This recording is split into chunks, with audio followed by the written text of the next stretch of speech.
Good morning. Today we are going to see about center-state relations. As we all know, our Constitution of India is being federal in structure. It divides its power between center and state under three heads. So as we know, our Constitution of India is being federal in structure. It divides its power between center and state under three heads. They are legislative relations, administrative relations and financial relations. What are all the three relations? Legislative relation, administrative relations and financial relation. Now we are going to see about legislative relation. Okay, legislative. Our union parliament has the power to legislate for the whole nation or a state. It includes union territory. As you know, the union parliament or the central government has the entire authority to legislate. What does it mean by legislate? To make law. So, our union parliament has the entire power to enact law or make law for the whole nation or for any state. Okay, it includes union territory. Okay, so this making of a law, the parliament has made a law on three lists. Okay, what are all the lists? Union list, state list and concurrent list. The union list consists of 99 items and state list it consists of 66 items previously. At present it has 61 items and concurrent list it consists of 47. At present it has 52 items. Now we are going to see how this parliament is passing an act against this list. We are going to see. The 7th schedule of the Constitution embodies three lists. They are union list, state list and concurrent list. So, the 7th schedule of the Constitution embodies three lists. They are union list, state list and concurrent list. Union list. What is union list? The union list, it consists of 99 items. Okay, in this union list, the center can make law. On the union list, the parliament or the center can make law. But on the state list, only the state legislature can make law.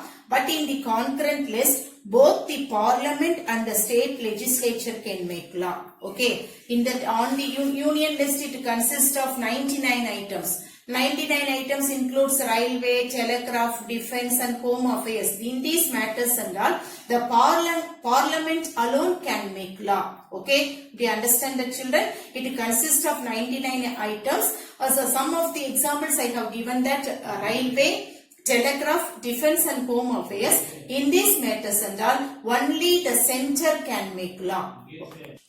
The state list, it consists of 66 items previously. At present it has 61 items. So some of the example items I have given here regarding agriculture, irrigation, medicine and husbandry and all. Only the state legislature can make law. But the state legislature does not have exclusive power, but the parliament also can make law regarding this. Do you understand that, children? So, state list, it consists of 66 items previously. Now, at present, 61 items, I told that no.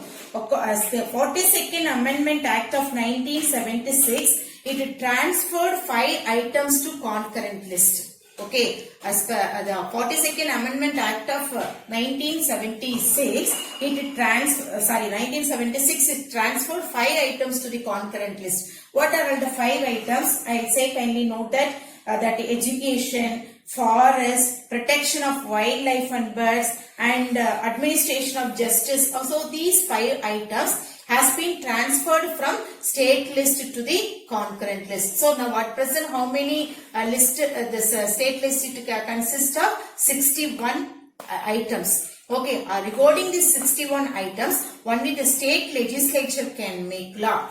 But at the same time, the state legislature does not have any exclusive power over these 61 items. sometimes the parliament also can make law. Okay, this is about state list. Do you understand that, children? What are all the two lists now we discussed? Union list, it consists of 99 items.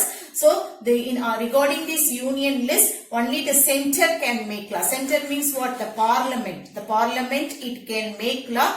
The items, example I have given there, railway, telegraph, defense and home minister. In the state list, only the state legislature can make law, but state legislature do not have exclusive power. Sometimes, in some items, the parliament also can enact law. Okay. Concurrent list. In the concurrent list, both. Now we are going to see about concurrent list. The concurrent list. Both the parliament and the state legislature have power to legislate on the subjects contained in the concurrent list. See, both parliament and the state legislature have the power to enact law on the concurrent list. But in case of conflict between the law of the state and the parliament on the subject in the concurrent list, the parliament law prevails. Okay, understand that?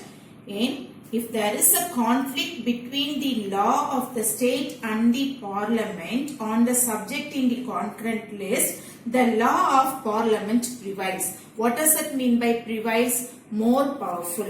Now I will give one example.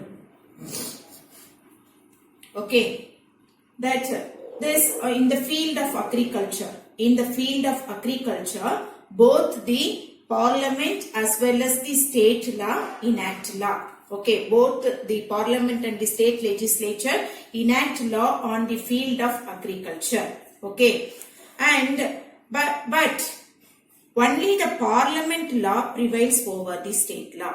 Okay, if there is a conflict started between the field of agriculture, which law is more powerful than state legislature? The parliament law is more powerful than the state legislature. But in some cases, this state legislature can prevail over the parliament. How? Because after making a law of any field, this state legislature has to submit that law on the presidential table. If the president assent that, at that time the state legislature prevails over the parliament. Now I hope you understand that. If any field, if the state legislature make law, that law should, the state legislature should get assent from the president. If they get assent, approval? What does it mean by assent? If they get approval, automatically the state legislature prevail over the parliament. At that time, state legislature is powerful than parliament. These are all about three lists. What are all the lists we had discussed? Union list, state list and concurrent list. In that union list, only the center can make law. On the state list, only the state legislature can make law, but it do not have exclusive power. Sometimes parliament also can make law. But in the concurrent list, both the parliament as well as the state legislature can make law, but most probably the parliament law prevails over the state legislature. Okay. Now we are going to see about the administrative relation. What does it mean by administrative? It is nothing but executive power of a state. Okay. So this administrative power or the executive power of the state extend only to its own territory and with respect to which it has legislative competence. So in simple sentence we can say that the executive power of the state extends only to its own territory. But in some extent, whereas in some extent, the union has exclusive executive power over the state administration. Okay, in which are all the areas this union has exclusive executive power over the administrative of state, we are going to see. So this is CRM. What does it mean by CRM? The expansion of CRM is C for communication, R for railway and M for mother tongue. on the development of communication, on the development of railway, on the development of mother tongue, the central government can give direction to the state administration. Okay, understand? In this field of communication or in the field of railway and mother tongue, this central government can give direction to the state administration. Okay, to give direction to the state government. Okay, which are all the field the central government can give direction to the state government for the development of communication, on the development of railway, and on the development of the mother tongue. That central government can give a direction to the state government. And the next, the central government, in some area, the central government can control over the state. In which area? This to some extent, this article 365 will change into 356. Now I am going to explain that.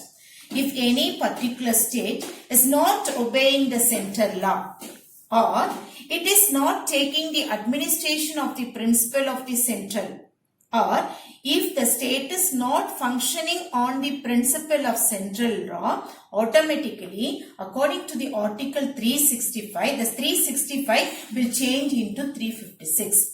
What is article 356? It denotes automatically the state will come under the presidential rule.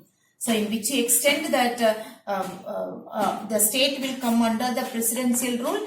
If any particular state is not obeying the central law, or it is not taking the administration on the principle of the center, or if any state is not functioning on the principle of the central law, automatically that particular state will come under the presidential rule. On the name of, as you know, what is the presidential rule? On the name of the president, the governor will take the administration over that state. This is the second condition. Okay, this is the second exclusive executive power of the central government over the state administrative.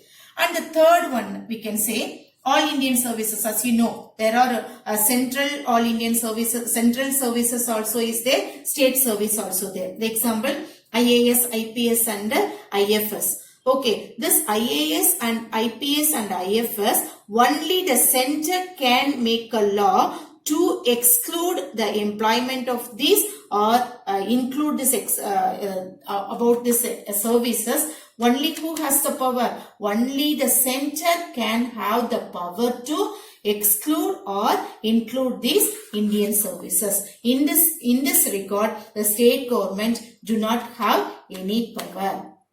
Okay, and children. So what does it mean by administrative relation? Administrative power of the state extend over its own territory alone. It do not take its administrative power over to the other state. But at the same time, the central government or the union has exclusive executive power over the administration of the state legislation or state administration.